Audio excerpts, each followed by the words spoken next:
We always talk about women being at home, but the Industrial Revolution took men away from home. And, we were all home at one point, working the farm and growing food and preserving. It wasn't just the woman canning, the man was there too, and so we see this mindset that's shifting now. Yes. And especially I think after 2020. Yeah, I think some of it is that we no longer look at money as the solution to all things, because if money is the solution, then one of the family members, or maybe both of the family members, going off and bringing in as much money as you can, that will solve all of our problems.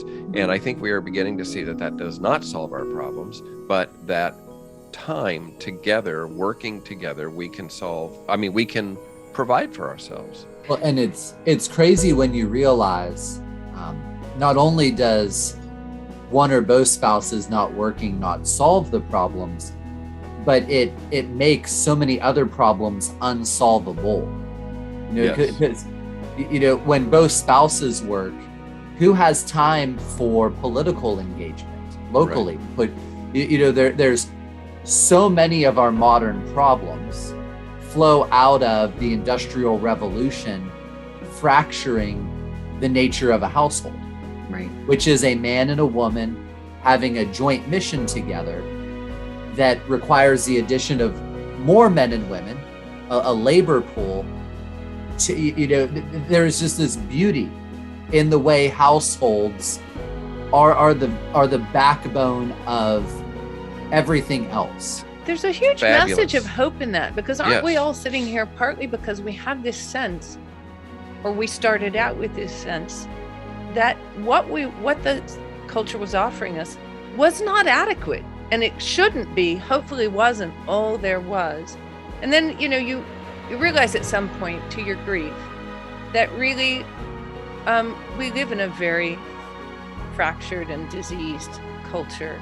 But there's a huge message of hope in the fact that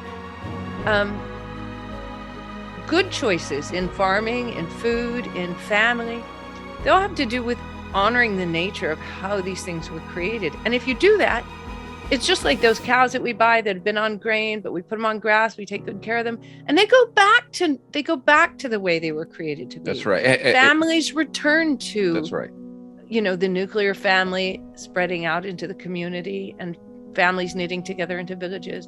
It's hugely encouraging to see that happen. Every family, it can start over. Mm-hmm. We can all start over and do it a different way. We are not locked into anything. We are not locked into our culture, that we can say, I want to find a different way. And it does start with a family. And Homesteaders is the online village where that's happening more here than anywhere else we're seeing it.